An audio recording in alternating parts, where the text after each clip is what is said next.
Bendito seja o nome do nosso Senhor Jesus, passando aqui mais uma vez, nesta sexta-feira, onde nós fazemos orações e comemoramos a Páscoa, né? Eu queria deixar aqui uma reflexão para as nossas vidas sobre exatamente esse dia, o dia em que Jesus foi morto, ali na Judéia, há 2025 anos atrás. Gostaria de ler o texto para vocês, que está em Lucas, no capítulo 22, do versículo 47 ao versículo 52. Assim diz o texto sagrado. Falava ele ainda, quando chegou uma multidão, e um dos 12, o chamado Judas, que vinha à frente deles, aproximou-se de Jesus para o beijar. Jesus, porém, lhe disse: Judas, com um beijo traz o Filho do Homem? Os que estavam ao redor dele, vendo o que ia suceder, perguntaram: Senhor, feriremos a espada? Um deles feriu o servo do sumo sacerdote e cortou-lhe a orelha direita. Mas Jesus acudiu, dizendo: Deixai, basta. E tocando-lhe a orelha, o curou. Então, dirigindo-se Jesus aos principais sacerdotes, capitães do templo e anciãos que vieram prendê-lo, disse: Saístes com espada e porretes, como para deter um salteador? Diariamente, estando eu convosco no templo, não pusestes as mãos sobre mim. Esta, porém, é a vossa hora e o poder das trevas. Jesus tinha toda a consciência do que estava acontecendo com ele. Em outra passagem, no livro de Mateus, quando ele é preso, ele diz para um dos seus discípulos, que depois, em outro evangelho, nós sabemos que é Pedro. Ele diz assim: Embainhe a tua espada, pois todos os que lançam mão da espada, a espada perecerão. Acaso pensas que não posso rogar a meu Pai, e ele me mandaria, neste momento, mais de 12 legiões de anjos? Como, pois, se cumpririam as Escrituras, segundo as quais assim deve suceder? Eu queria trazer à memória exatamente esta cena da prisão de Jesus. Jesus, nesta noite, estava no Getsêmani, em um jardim, e ali ele estava em oração. Ele lutou com o Pai, pedindo ao Pai que passasse dele aquela situação. Se o Pai tivesse um plano B, que o Pai executasse. Pai, se possível, passa de mim esse cálice.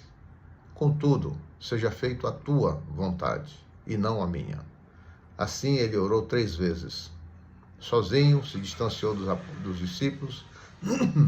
Ele só tinha levado 3 discípulos, Pedro, Tiago e João.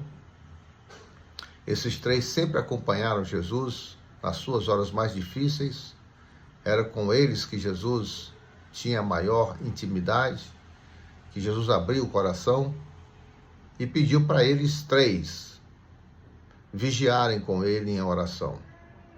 Mas esses 3, muito cansados, dormiram. E Jesus teve que passar o amargor daquele momento, a angústia daquele momento, a sós. Logo após esse momento de oração, que ele pede ao Pai que passe dele o cálice, este momento, porém, se não tivesse outra opção, fosse feita a vontade dele, chega uma turma,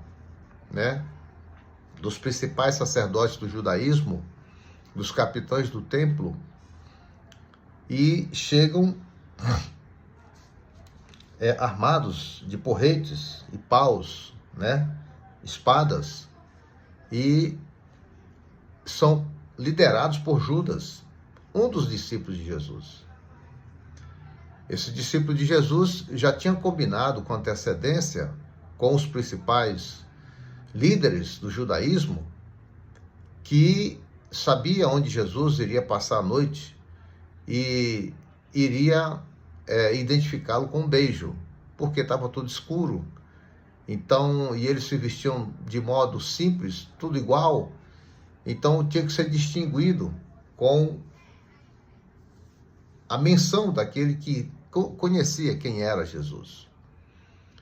E a senha era: aquele que for Jesus, eu vou identificá-lo com um beijo, e vocês vão saber quem é. Então, eles chegam ali com tochas de fogo, né, para clarear, armados de espada, porretes. Judas se adianta, beija Jesus, e Jesus diz: com um beijo, amigo, com um beijo tu traz o filho do homem? E ainda chama de amigo, né?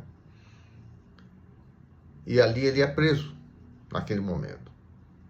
E ele diz exatamente isso: saístes com espadas e porretes como para deter um salteador. Diariamente estando eu convosco no templo, não puseste as mãos sobre mim. Esta, porém, é a vossa hora e o poder das trevas.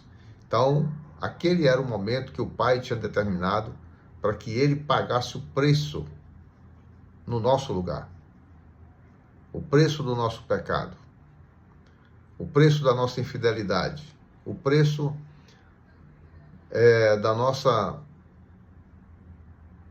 das nossas iniquidades para com Deus.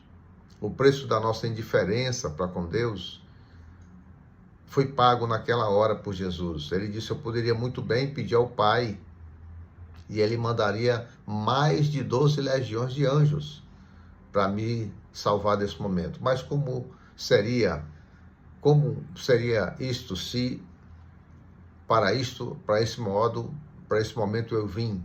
E como se cumpririam as Escrituras? E Jesus então ali se deixa levar, e ele então é condenado à morte, a morte mais terrível que havia naquele momento, naquela época, que era a morte de cruz. Era maldito, amaldiçoado quem morria daquela forma. E Jesus morreu a pior morte por nós. O livro de Colossenses, o apóstolo Paulo escreve e diz assim: ele nos libertou do império das trevas e nos transportou para o reino do Filho do seu amor, no qual temos a redenção, a remissão dos pecados. Então Jesus, naquele momento, ele estava pagando um grande preço do resgate pelas nossas almas. E nós bendizemos ao Senhor, porque ele não ficou na morte. A palavra de Deus diz que ele morreu na sexta-feira,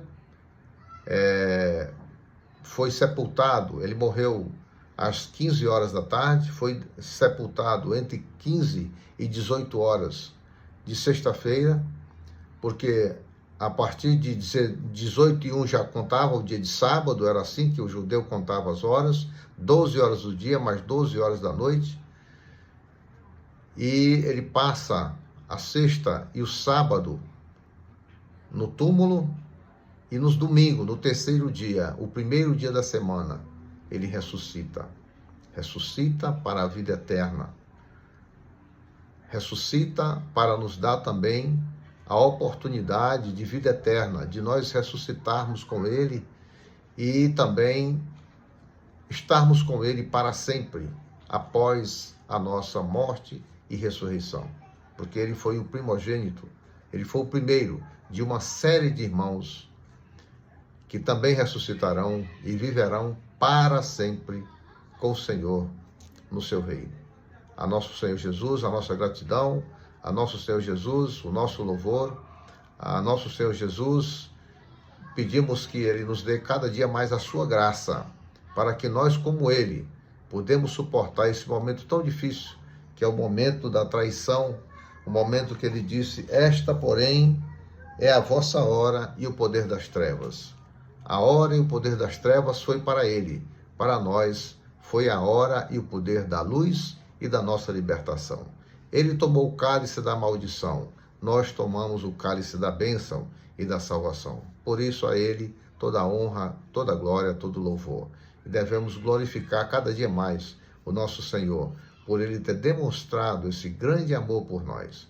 E que nós também possamos, em vida, tempestivamente, declarar também o nosso amor, a nossa gratidão a ele, por meio das nossas atitudes. Hoje é um dia de gratidão, bem assim como o sábado e domingo também, que será o dia que vamos comemorar a sua ressurreição. Bendito seja o nome do Senhor.